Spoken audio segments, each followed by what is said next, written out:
Halo rekan, saya Eko Agus Purnomo di sini dan kita kembali lagi di channel YouTube Komite Akreditasi Nasional.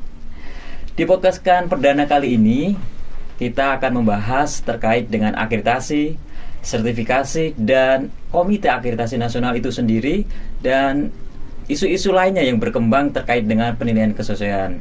Nah, untuk membahas itu semua, kita telah mendatangkan tamu yang sangat spesial.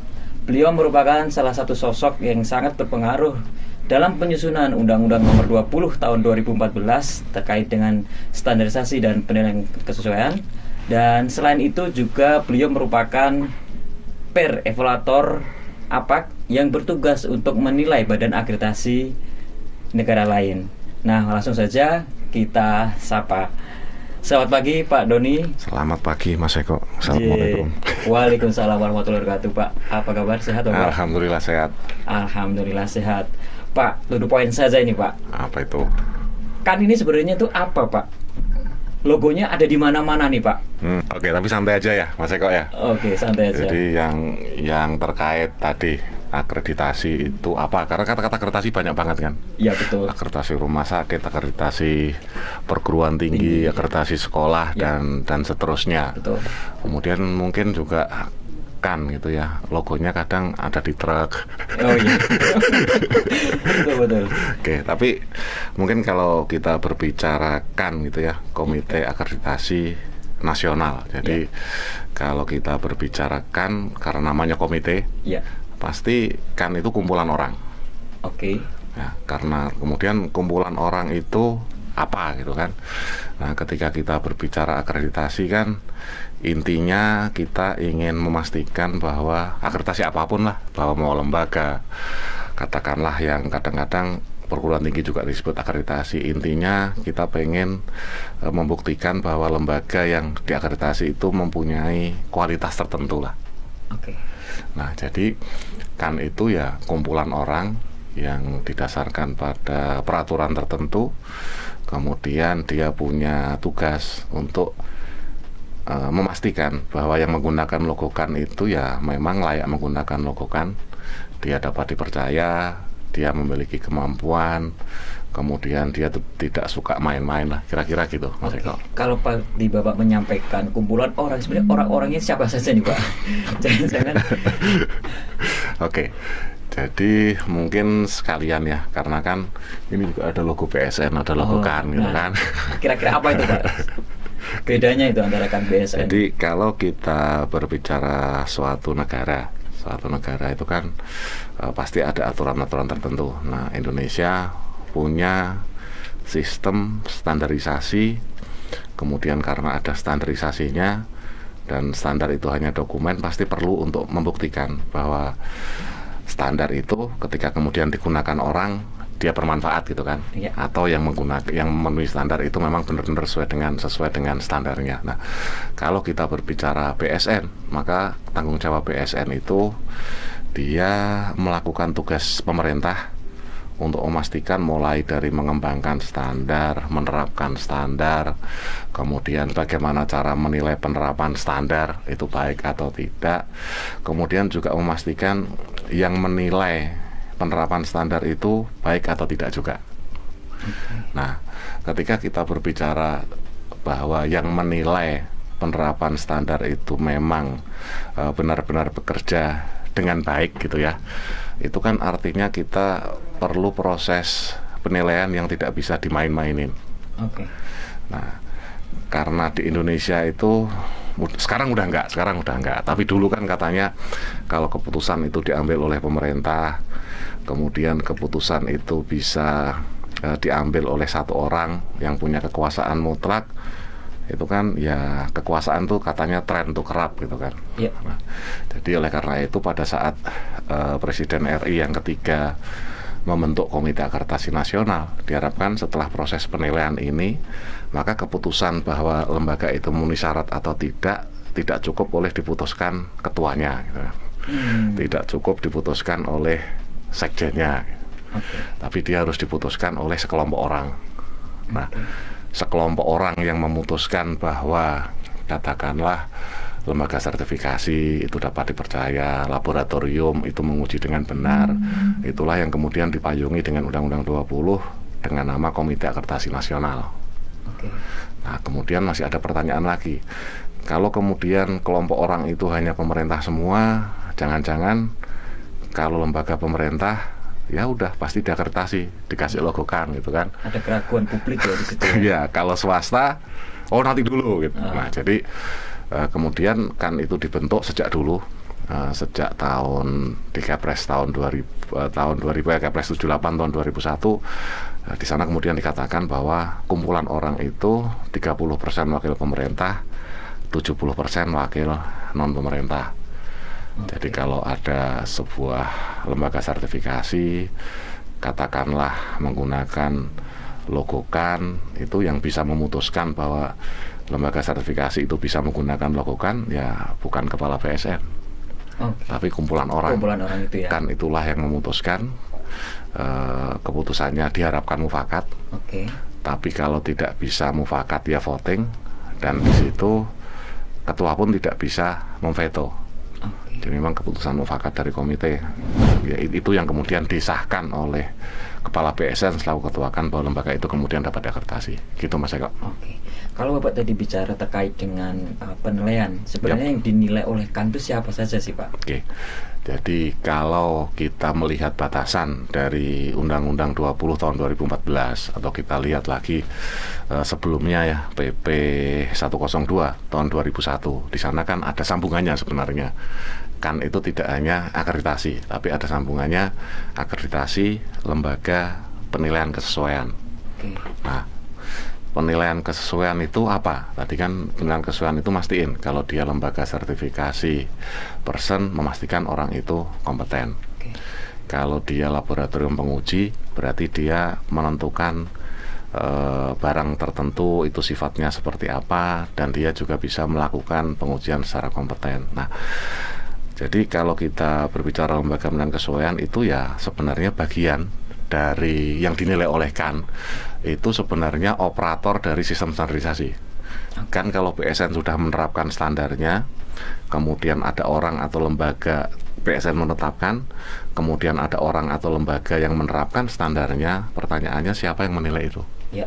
Artinya kalaupun ada BSN, kemudian ada yang menerapkan, tetapi kalau tidak ada operator yang menilai, itu ya kita nggak bisa. Jadi, nah, tugasnya kan sebenarnya mengendalikan supaya operator-operator yang menilai bahwa barang tertentu memenuhi SNI, menilai bahwa lembaga tertentu memenuhi sistem manajemen anti penyuapan, itulah yang dikendalikan oleh KAN melalui penilaian kompetensi tadi, Mas Eko.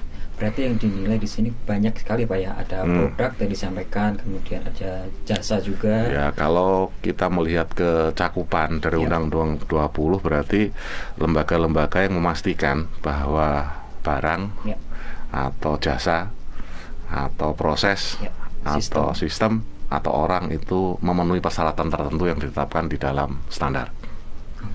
Nah, tadi Bapak menyampaikan bahwa dasar dari Komite Akreditasi salah satunya yaitu Undang-Undang Nomor 20. Nah, terkait dengan keberterimaan nih Pak. Nah, ada hal lain mungkin yang mendasari. Apakah seperti itu semua di negara-negara lain terkait dengan badan akreditasi? Jadi ada yang perlu kita pahami bersama, terutama teman-teman yang ada di BSN, ada di KAN gitu ya. Ketika sebuah lembaga dibentuk dengan sebuah kewenangan itu kan timbul dari tanggung jawab yang diberikan. Nah, ketika KAN diberikan kewenangan untuk mengakreditasi, jauh daripada itu yang harus kita lihat adalah sebenarnya tanggung jawab KAN itu apa. Nah, kalau kita melihat dari Undang-Undang 20 kan tujuannya sebenarnya bisa dibagi dua kan. Yang pertama melindungi K3L, yang kedua meningkatkan daya saing. Kalau kita berbicara lembaga sertifikasi, laboratorium dan lembaga inspeksi itu harus mampu melindungi keamanan, keselamatan dan kelestarian lingkungan hidup. Berarti kan lembaga-lembaga itu harus bekerja dengan benar, sehingga yang memenuhi standar terkait dengan keamanan, keselamatan itu ya benar-benar memang mampu melindungi. Kalau ada helm menggunakan tanda SNI, kemudian tanda SNI-nya diberikan oleh lembaga sertifikasi produk yang diakreditasi oleh CAN gitu ya. Artinya ya orang-orang yang sudah menggunakan helm bertanda SNI itu kalau nggak ada yang pengen kecelakaan ya. Tapi kalau kecelakaan aman gitu. Betul. Mungkin banyak rekan di sana yang mungkin belum tahu terkait dengan akreditasi nih Pak. Tadi Bapak menyebutkan akreditasi terhadap lembaga sertifikasi, dan apa itu sertifikasi, bedanya apa antara akreditasi kemudian sertifikasi nih Pak? Jadi kalau kita berbicara sertifikasi itu adalah apa ya, satu proses atau satu kegiatan lah untuk memastikan bahwa barang tertentu, jasa tertentu, produk tertentu, sistem tertentu itu sesuai dengan persyaratan standar. Nah, kalau kita berbicara akreditasi itu di atasnya lagi, kita harus memastikan yang mensertifikasi itu kompeten. Jadi yang mensertifikasi itu kalau dia mengeluarkan sertifikat SNI helm, ya benar-benar helm itu bisa menjamin keselamatan. Kalau dia mengeluarkan sertifikat untuk keamanan pangan, berarti nanti ya produsen dari makanan yang diproduksi oleh organisasi, oleh pabrik yang disertifikasi keamanan pangan, memang ya benar-benar tidak membahayakan masyarakat. Itu dari sudut K3L ya Mas Eko. Tapi kan yang kedua kemudian daya saing ya. Kalau kita berbicara daya saing, kenapa perlu keberterimaan? Kalau kita hanya berpikir bahwa semua produk di Indonesia itu hanya diperlukan ya, jadi semua produk di Indonesia itu cukup diedarkan dalam negeri aja lah gitu kan, karena masyarakatnya besar gitu. Artinya dengan menjawab K3L itu tadi sudah cukup memenuhi tujuan. Tapi bagi produsen kan belum nih. Produsen kan pengennya lah kalau semuanya sama-sama memenuhi tujuan, memenuhi keamanan, kan dia nggak bisa bersaing. Karena ketika bersaing dia harus punya sesuatu kelebihan. Nah, disitulah fungsi akreditasi untuk memastikan bahwa lembaga sertifikasinya juga mampu menilai kelebihan tadi dengan benar. Jangan-jangan Mas Eko bikin apa ya? Mas Eko jual kambing gitu kan, katanya kambing katanya hasil dari ekonofarmnya itu bermutu lebih, organik dan seterusnya gitu kan nggak wajib. Nah, kalau kemudian ternyata lembaga sertifikasinya abal-abal, katanya organik, tapi ternyata ketika dicek sama orang nggak organik kan nggak dipercaya. Nah, apakah kemudian cukup dalam negeri saja? Kan enggak. Karena kalau kita berbicara ekonomi negara ya, Indonesia masuk G20 tentunya karena semakin kesini neraca perdagangannya semakin surplus. Ketika neraca perdagangan, untuk mencapai neraca perdagangan yang surplus, berarti kan ekspornya harus lebih besar daripada impor. Nah, untuk bisa ekspor berarti sertifikasi kita pun harus bisa diterima di negara tujuan ekspor. Nah, supaya sertifikasi kita bisa diterima di negara tujuan ekspor, berarti di dalam negeri perlu ada lembaga yang mengusahakan supaya hasil sertifikasi itu diterima di sana. Nah, itulah kan. Nah, ketika tadi mengusahakan untuk diterima, berarti peran CAN di sini cukup besar Pak dalam rantai membantu ya, mendukung. Cukup besar tapi tidak satu-satunya ya. Iya Pak, karena kalau tadi Bapak menyampaikan sertifikasi kemudian keberterimaan, berarti kan ada pihak lain yang menilaikan dari luar Pak. Nah, kira-kira Bapak bisa jelaskan seperti apa mekanismenya untuk itu? Jadi kan supaya lembaga yang dinilai oleh CAN itu bisa memberikan sertifikat yang diterima di negara lain, berarti kan di sana juga akan ada lembaga yang berposisi sama dengan CAN. Yang dia fungsinya untuk menilai lembaga sertifikasi laboratorium yang di negaranya sana.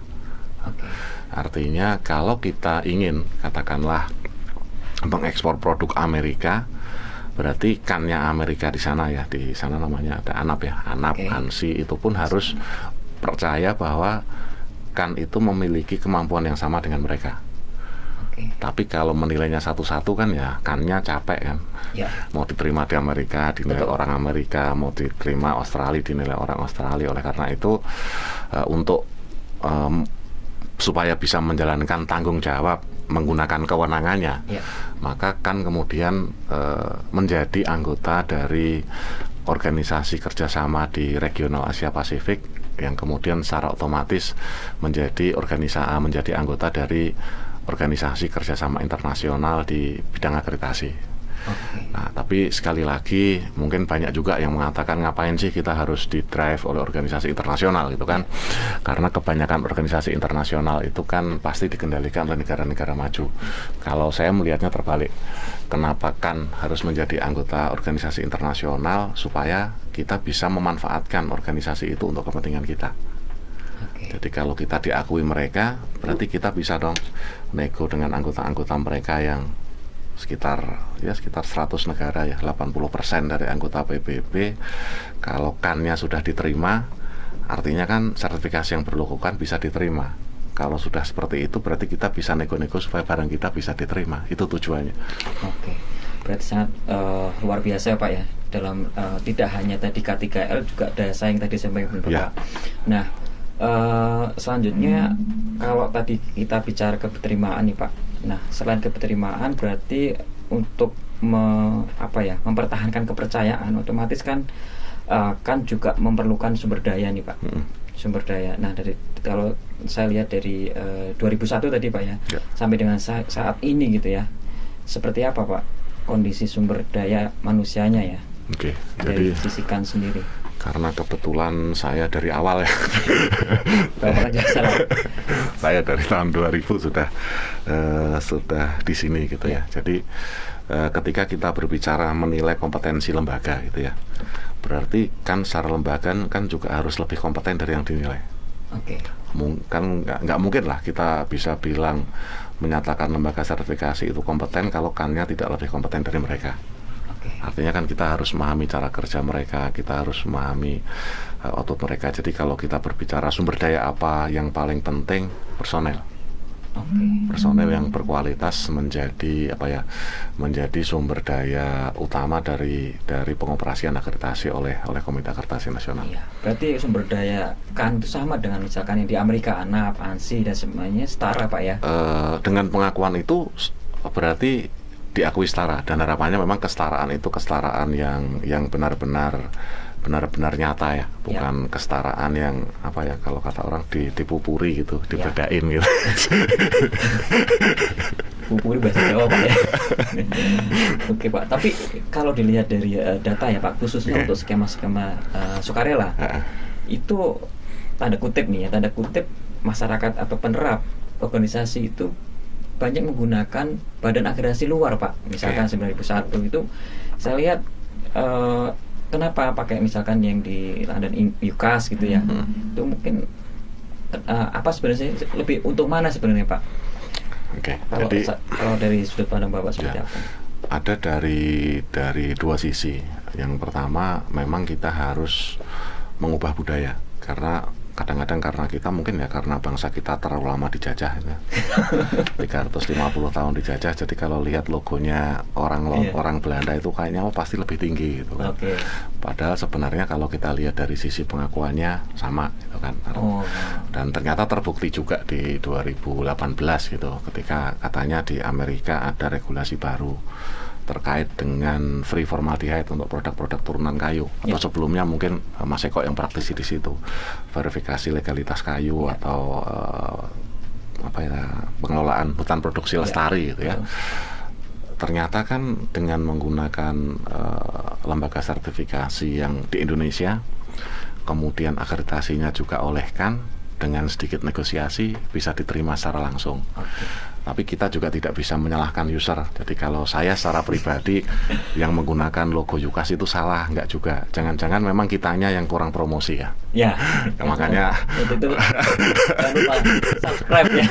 Kurang promosi, makanya sejak awal tahun lalu secara khusus karena kebetulan banyak milenial ya, saya meminta supaya apa yang sudah kita kerjakan itu kita publikasikan juga, apa yang sudah kita capai kita publikasikan juga, bukan pamer, tapi paling tidak membuat masyarakat itu lebih tahu kan itu apa. Karena kalau berdiri dari tahun 2001 terus ternyata kalau Mas Eko tadi masih melihat bahwa kan yang sudah berdiri puluhan tahun ternyata kalah populer dengan layangan putus gitu kan susah juga.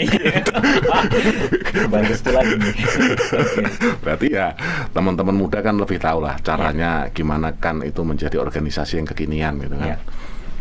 Oke Pak, kalau kita bicara sejarah tadi ya. Nah kira-kira Bapak kan dari awal sampai saat ini ya, dan Bapak sangat tahu terkait dengan kondisi permasalahan ataupun hambatan-hambatan, dan Bapak saat ini menjadi peran nih, kalau kita tadi bicara layan putus Pak ya, sekarang Bapak bermain peran aktor, jadi aktor utama nih Pak di KAN sebagai sekretaris jenderal. Nah kira-kira terobosan apa Pak yang Bapak akan capai, yang akan Bapak usahakan, perjuangkan untuk kan lebih baik? Jadi kan perubahan itu tidak mungkin bisa hanya dilakukan oleh satu orang gitu ya. Jadi perubahan yang baik tentunya memang perlu ada dirijennya pasti perlu ada dirijennya. Tetapi kan untuk bisa menggerakkan perubahan itu berarti dirijennya juga harus mampu menggerakkan orang-orang. Nah sudah merupakan suatu keniscayaan ya kok. Sunatullahnya kayak gitu. Orang-orang yang berada di level tertentu itu biasanya merasa nyaman. Sudahlah saya kayak gini aja, apalagi kata orang PNS aman, krisis gajinya utuh, itu kan ini kan artinya perlu seni tersendiri bagaimana kita bisa membuat entropi membuat entropi supaya organisasi itu bergerak gitu kan. Nah dari pengalaman saya memang membuat perubahan itu kadang-kadang tidak mudah. Jadi saya punya pengalaman di tahun 2004-2005 itu di internal kita selalu bilang kita kurang orang. Tetapi di sisi lain proses kita itu setelah selesai asesmen gitu ya, tindakan perbaikan terus dikirim ke sekretariat dulu. Nanti sekretariat ngirim ke asesor gitu kan. Betapa rumitnya gitu kan. Nah saat itu saya mungkin masih 2004 ya, saya mah tahun keempat menjadi ASN. Ketika saya usulkan, sudahlah kan sudah mulai ada email. Ya teman-teman banyak yang nanya juga. Nah nanti kalau LPK-nya nggak punya email gimana? Padahal kadang-kadang kita harus mulai menyadari, kadang-kadang kita melihat kekurangan orang lain, jangan-jangan mereka belum punya email dan seterusnya. Itu sebenarnya karena kita sendiri malas berubah. Jadi terutama teman-teman yang angkatannya Mas Eko, Mas Adi, jangan takut seperti itu gitu. Dan ternyata ketika saat itu di bidang saya, di bidang kalibrasi, mulai menggunakan email, ya that's fine, nggak ada masalah gitu kan. Nah dengan penggunaan email, ya sebenarnya jumlah orang menjadi effort yang harus dikeluarkan tiap orang kan menjadi juga tidak banyak karena semuanya sudah elektronik. Nah yang kedua yang baru saja saya ingin melihat bahwa kecenderungan untuk tidak berubah itu masih terjadi gitu. Contohnya? Jadi ketika COVID COVID seminggu gitu kan, awal kita kan berpikir COVID ini bakal lama atau tidak gitu kan. Saya saat itu bilang udah kita mulai remote assessment. Teman-teman bilangnya banyak, wah Pak ditunggu aja seminggu lagi, 2 minggu lagi, nanti setelah 2 minggu normal kita bisa normal lagi gitu kan. Ya untungnya karena gaya saya pokoknya remote gitu. Coba bayangkan kalau saat itu kita tidak memaksakan remote assessment, mungkin ya sampai sekarang pun masih berantakan gitu kan. Kemudian yang kedua perubahan. Ketika remote assessment saya bilang ya sudah, kan tidak ada rapatkan, orang tidak mungkin ngambil, kita buat aja sertifikatnya elektronik, tanda tangan elektronik. Tapi masih juga nanti jangan-jangan sertifikat elektronik itu nggak diterima sebagai bukti gitu kan. Sering tuh Pak menanyakan Pak. Jangan-jangan tidak diterima sebagai bukti, nanti jangan-jangan LPK-nya masih ingin hard copy gitu kan. Pertanyaan saya itu karena kita yang malas berubah atau karena kita memang tahu keinginan mereka gitu kan? Kalau mereka berubah dari kita Pak. Itu dia kan. Dan ternyata begitu saat itu kembali saya katakan, ya udah pokoknya elektronik nggak ada masalah 2 tahun. Nah artinya perlu ada keseimbangan antara ya saya mungkin semakin senior pasti akan semakin nyaman rasanya gitu kan. Nah supaya saya juga tidak merasa selalu nyaman.